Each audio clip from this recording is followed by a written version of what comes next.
Oke teman-teman semua, kita akan membahas mengenai lingkungan belajar abad ke-21.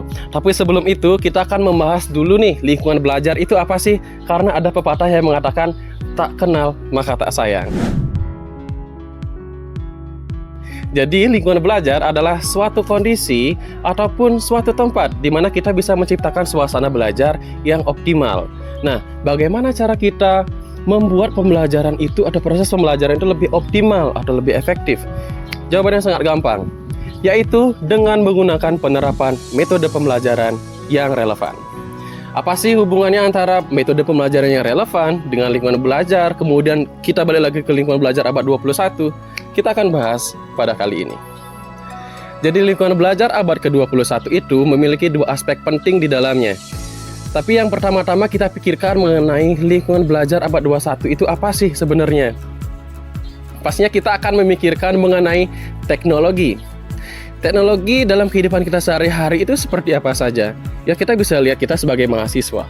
Kita butuhnya HP, kita butuhnya laptop, kita butuhnya internet, kita butuhnya wifi. Itu hal-hal sederhana yang umum digunakan oleh orang-orang saat ini. Itu juga yang mengedepankan bahwa lingkungan belajar abad ke-21 itu terus berkembang karena kita juga sudah hidup pada era revolusi industri 5.0.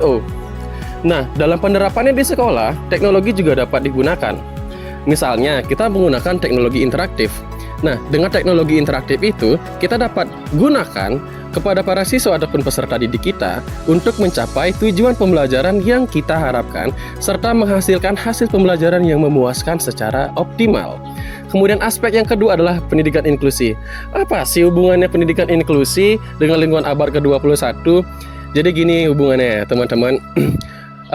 Tadi saya sudah bilang bahwa kita itu hidup di era revolusi industri 5.0 atau era gempurannya teknologi kita saat ini. Nah, dengan adanya pendidikan inklusi yang artinya dalam suatu tempat tersebut kita harus bisa menghargai sesama manusia dan sesama makhluk hidup. Contohnya seperti apa?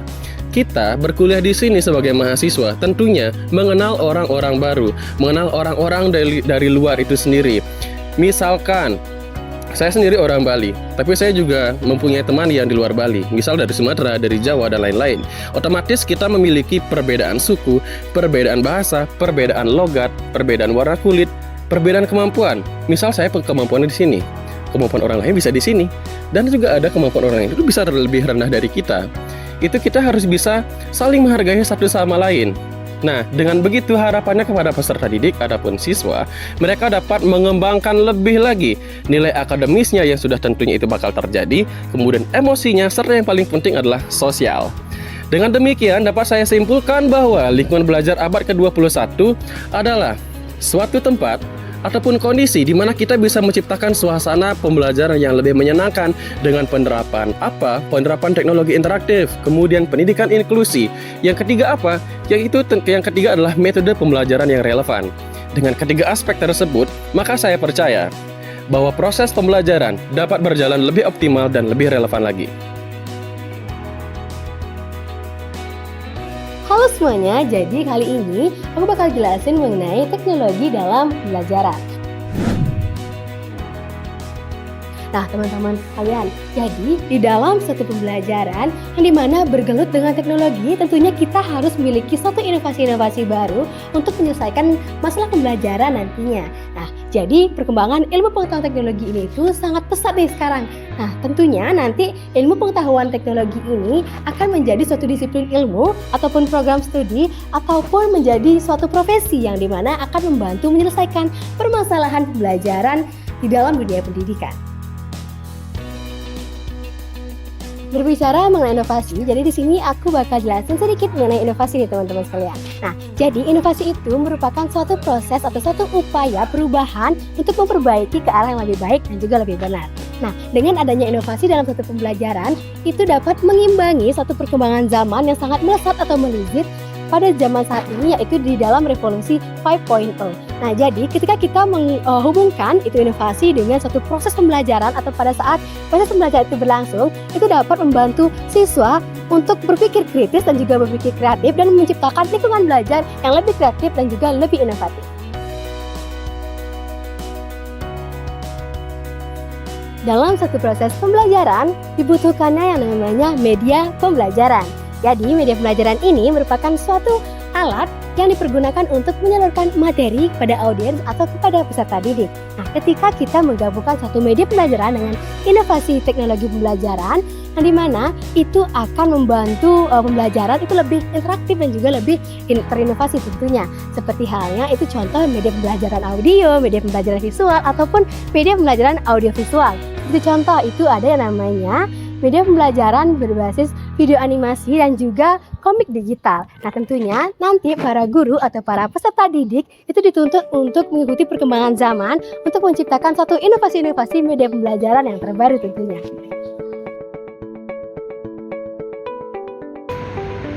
Nah, materi berikutnya adalah penggunaan perangkat digital secara bertanggung jawab dan beretika.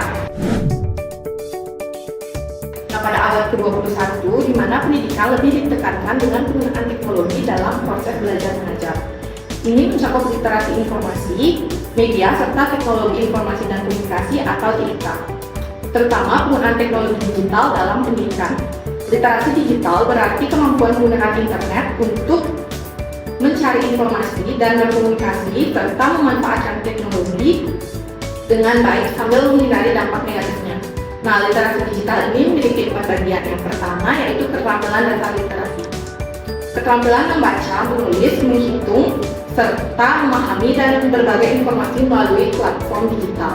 Yang kedua yaitu pengetahuan latar belakang informasi. Keterampilan mencari, memahami, dan menilai informasi dari internet seperti menggunakan Google atau Wikipedia untuk pembelajaran. Lanjut, pada tingkatan digital literasi yang ketiga yaitu mengenai keterampilan TIK. Keterampilan TIK ini sangat penting di dalam digital literasi, khususnya dalam pembelajaran daring untuk meningkatkan literasi serta memahami informasi. Untuk yang bagian 4 yaitu sikap dan perspektif pengguna. Sikap dan perspektif pengguna ini sangat penting karena mencakup bagaimana kita menggunakan digital teknologi seperti komputer untuk meningkatkan literasi dan memahami informasi. Dan perspektif pengguna ini memiliki beberapa aspek. Yang pertama yaitu akses sumber belajar. Teknologi menggunakan akses kita untuk ke sumber-sumber seperti e-book, artikel, video, platform interaktif untuk meningkatkan pembelajaran. Untuk yang kedua, pembelajaran interaktif. Aplikasi digital menawarkan kuis dan permainan edukatif yang meningkatkan motivasi siswa. Yang ketiga, pembelajaran terpersonalisasi. Perangkat digital. Teknologi memungkinkan belajar sesuai gaya masing-masing dengan bahan ajar yang bervariatif. Untuk yang keempat, kolaborasi dan komunikasi. Perangkat digital mendukung diskusi dan tugas kelompok untuk meningkatkan keterampilan menulis. Untuk yang kelima, umpan balik dan evaluasi. Aplikasi menyediakan evaluasi langsung untuk kita mengetahui kekuatan dan kelemahan kita di dalam literasi. Yang keenam atau yang terakhir yaitu tantangan penggunaan teknologi menghadapi tantangan seperti gangguan konsentrasi, risiko kesehatan, seperti kelelahan mata, dan ketergantungan pada teknologi.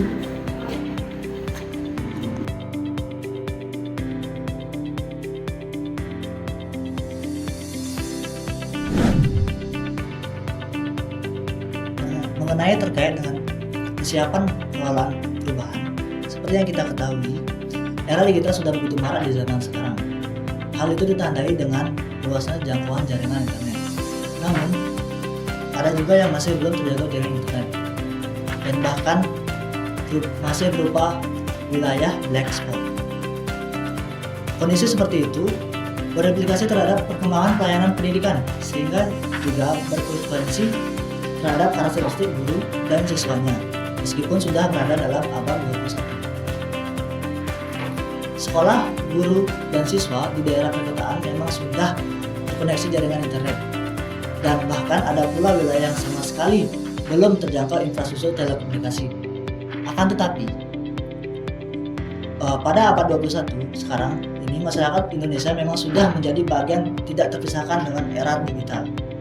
Karena itu, apapun harus menyesuaikan dengan kehadiran era baru berbasis digital, sehingga bagaimana menjadi bagian dari era digital sekarang ini dengan memanfaatkan fasilitas teknologi digital yang ada sebagai bahan yang produktif. Perkembangan teknologi informasi dan komunikasi atau yang kita sebut TIK membawa perubahan di semua lini kehidupan.